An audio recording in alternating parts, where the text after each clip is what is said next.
Hey, welcome back to Elektro Vox. At the moment I'm sat here with Lex of 3TEETH, so welcome along. Lex, thank you for joining me. Thank you for having me. So with Metawar, it's been coined as a term for civil mind control instead of traditional warfare. And when you've got songs and videos like President X, American Landfill, Pumped Up Kicks, are you trying to elaborate on that concept? And if so, how does Metawar go about doing that? I think, with Metawar, it was sort of a fascination with the concept of mimetic warfare, and the songs that we were writing were sort of relating to it and reflecting it. It just seemed like the most appropriate concept for right now. We wrote that record in 2019, where I think that information warfare was essentially really dawning, especially in America.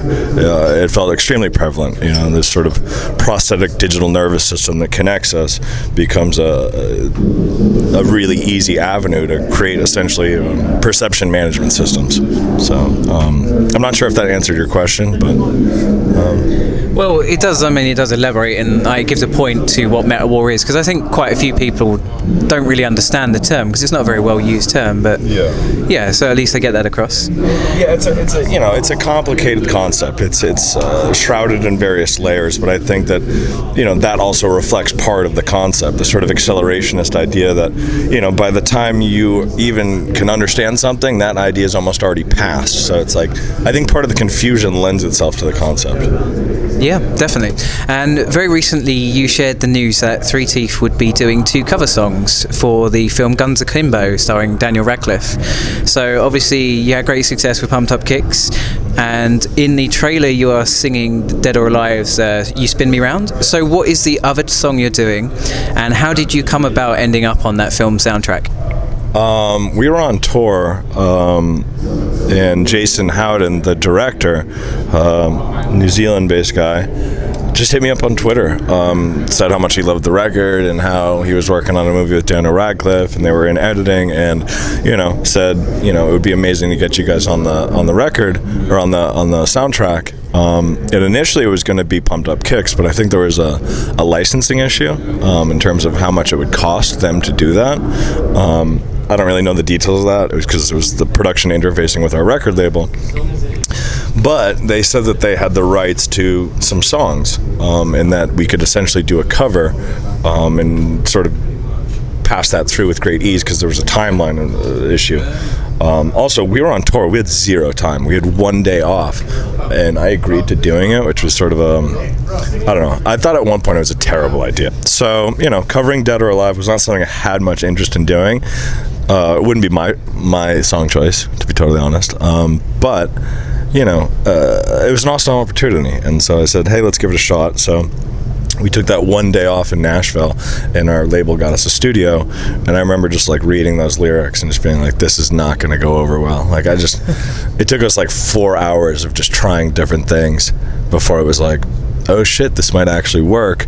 And then it kind of just got awesome. And the later hours of a full 12-hour studio day, you just kind of just keep pounding it into making it something that feels 3TEETH-y, but also fun and can kind of work in the scene, because we'd had the scenes to the movie that they wanted to place it in, so you kind of score to that pacing. And the second song we did was Ballroom Blitz, which we sped up 10 BPM as well, and it's it's this sort of hyphy gunfight scene, and it works awesome. It's great. It was really cool to be part of that. Okay. And again, cover song wise, so Pumped Up Kicks, what made you choose to do that song, and why? It's funny because we were talking with our OMF fan group, and when we were writing the record, the label was pushing us to do a cover song, and I really don't like the idea of doing cover songs, to be honest, or I didn't at the time. And I didn't want to cover a song that I liked, because there seemed something kind of like if I already like that song, I'm just gonna fuck it up. You know what I mean? I don't need another version of that song. So I kind of wanted to cover a song that I didn't like, but I also wanted something that the parameters are like something iconic, something from, you know, maybe not too long ago. Like I didn't want to go like into the 80s or the 70s, you know what I mean? I wanted something from, you know, the 2000 to the 2010 zone, which is sort of a sweet spot for, you know, a younger generation's like, you know, sort of looking back on like, oh, that summer, that song was so popular. And I also wanted something that lyrically, if we process it through our sensibilities, would sort of become really sinister and menacing. And in the fan group, someone kind of threw out that idea, and I was like, it's a pretty fucking brilliant idea. Oh, there's Pig sound checking. That'd be fun. But yeah, no, and it worked out great, and I ended up sort of like, I actually really like it now. I'm not sure about playing it live yet, but we'll see.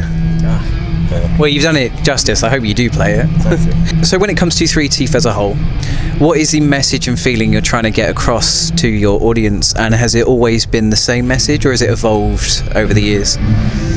I think it evolves like anything else. I don't think anything stays the same, but there's always been this sort of like underlying current of, you know, sort of weaponizing curiosity, getting people to kind of think past their sort of standard bullshit that we all deal with. And even if it's just that, even if it's just getting someone to like think slightly more laterally around a concept that they've sort of been staring at from one perspective, you know, I feel like we did our job, you know.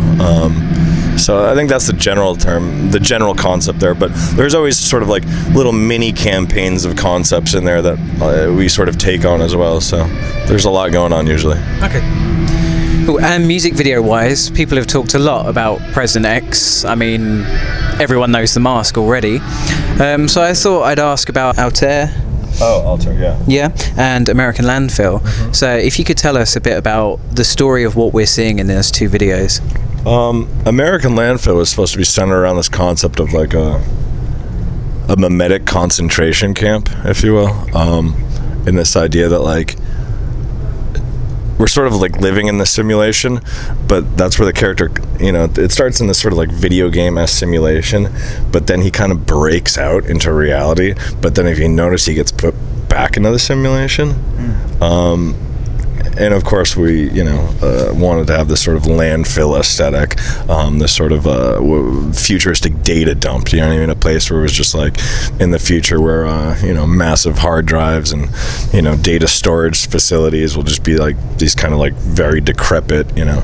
Like I always imagine like all these offshore data stacks in like India or something like that, that eventually will just be like junk and they'll just be filled with people's emails, you know. So yeah, it was a sort of a mimetic concentration camp was sort of what we were going for. So you guys have been non-stop touring pretty much most of last year, and looks like you're going to be touring most of this year. Where's been your favourite place to play recently, and where are you most looking forward to playing? That's a tough question. I'm looking forward to playing in, you know, like Oslo. I've never played Helsinki. I've never played in Denmark. There's a lot of places like, you know, that are coming up on this tour that I'm excited about just because I've never even been to those countries. So there's something exciting about that. In terms of places that I've been that I really enjoyed playing, I've been loving this UK tour, to be honest. I think it's a great tour package. I love the guys from Pig. They're great. And I think it's, you know, I like the English, you know. There's a vibe here, you know. It's been fun. Cool. And I asked a few of my friends online, you know, if they'd like to ask you any questions. So, being such a heavy and aggressive band, Pippin asks, you know, what's your go-to chill-out music? I listen to like Steely Dan, and like Earth, Wind and Fire and stuff. So it's funny, yeah. I don't listen like on tour. If you're playing heavy music every night, you kind of don't want to listen to heavy music. So I don't know. Yeah, I'll go with those two. Okay. And Greg asks, Kirk or Picard? I'm gonna go with Picard. Sir Patrick Stewart, baby. Yeah. Of course. And Krieger asks, does your mustache have any magical powers? I could tell you, but then I'd have to kill you. So, yes. Okay, and finally, is there anything you'd like to say to your fans? You know, just keep supporting. You know, we're so infinitely grateful, especially when you show up to a country that you've never been and there's people there at that show. It still blows my mind. So thanks so much for coming out to the shows and, you know, buying t-shirts and stuff, because it allows us to keep doing what we're doing. So thank you so much. Okay, thanks for watching, guys. Be sure to check out the alternative directory on the website now, where you can list your band, your eShop and everything else. And thank you for watching.